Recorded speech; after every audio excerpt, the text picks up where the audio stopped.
дауыс берем деген оқырман. Ең әуелі меценат KZ сайтына кіресіз.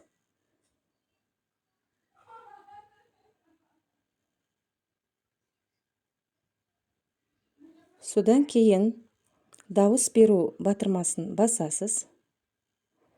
Содан 6 романнан өзіңізге ұнаған романды барлығын оқып аласыз. Сосын өзіңізге ұнаған романға дауыс беру батырмасын басасыз. Сол дауысыңызбен, сол қарқыныңызбен А4-ке өзіңіздің пікіріңізді жазасыз әуелі.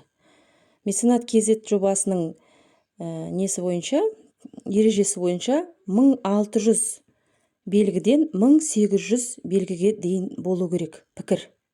Оны жазып аласыз А4-ке көшіріп. Содан кейін осы пікірді әлеуметтік желіге жүктейсіз. Мен Facebook әлеуметтік желісін таңдадым. Facebook'те опубликовать публикацию дегенге осы даусыңызды, осы пікіріңізді көшіріп жүктеп қоясыз. Содан кейін сіздің аккаунтыңыз міндетті түрде ашық болу керек. Аккаунтыңыз немесе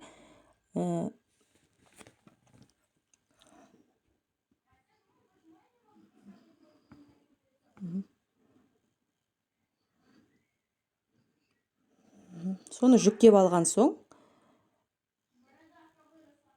осы меценат KZ жобасына тіркелесіз.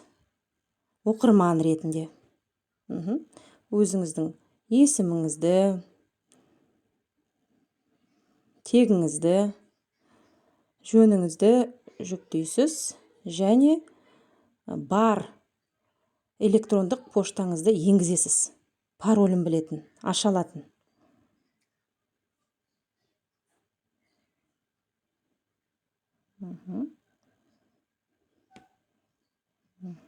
Келесі терезеге телефоныңызды, қолыңыздағы телефон нөмірін және құпия сөз.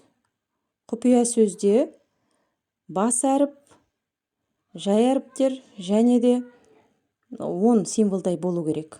Мысалы, сіздің есіміңіз, менің есімім Гүлсім. Гүлсім бас әріптен ағылшынша және 2026 еске сақтауға ыңғайлы болсын деп. Содан кейін есепті шығарасыз, астындағы жауабын енгізесіз, сақтап қоюды басасыз. Мәлімет сақталды.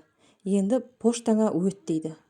Поштадан қарасам, онда хат келуі да мүмкін, немесе спам деген папканы тексересіз. Менде спамда тұр екен.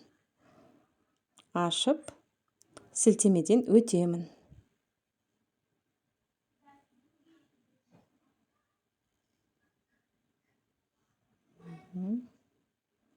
Сол сілтемеден өткен соң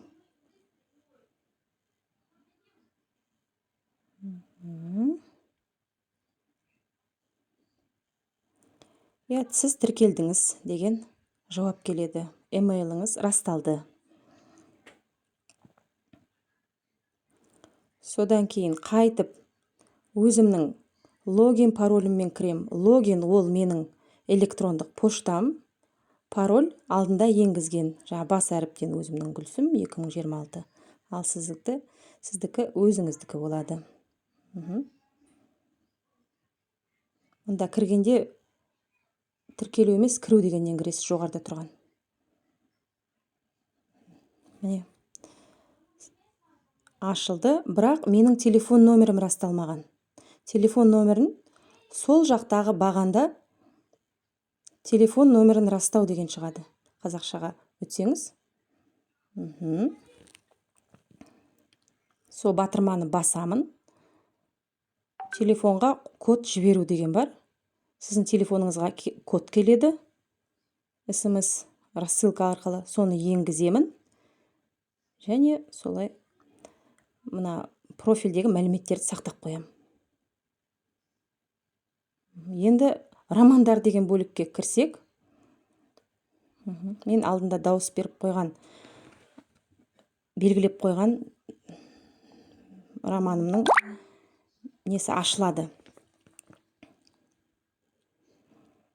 Соған мен өзім алдын ала дайындап қойған А4-тегі өзімнің пікірімді енгіземін.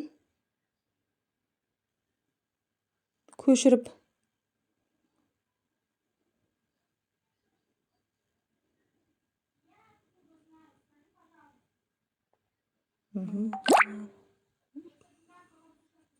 Таңбалар саны 1600-ден 1800-ге дейін болу керек.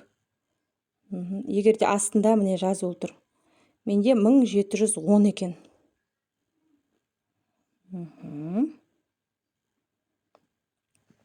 Енді ана сілтемелерге мен Фейсбуктамын ғой, Фейсбук сілтемесіндемін.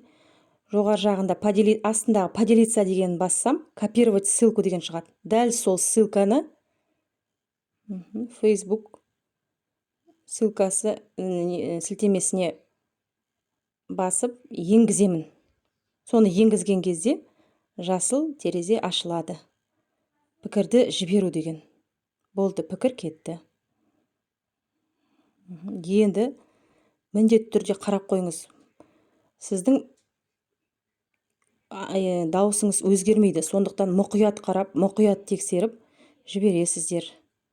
Енді мен модератор ретінде тексерем, келді ме екен, әне сіздің дауысыңыз кетті деген.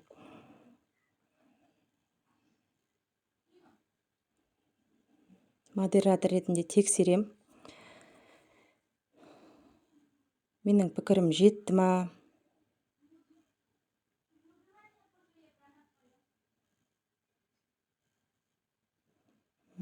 Тексерем. Ең соңғы пікір. Менің пікірім барған. Және де Facebook сілтемесі ашылам екен. Міндетті түрде сіздің Facebook парақшаңыз немесе публикацияңыз ашық болу керек. Ашылса, міне көрініп тұр. Болды, сіздің дауысыңыз саналды.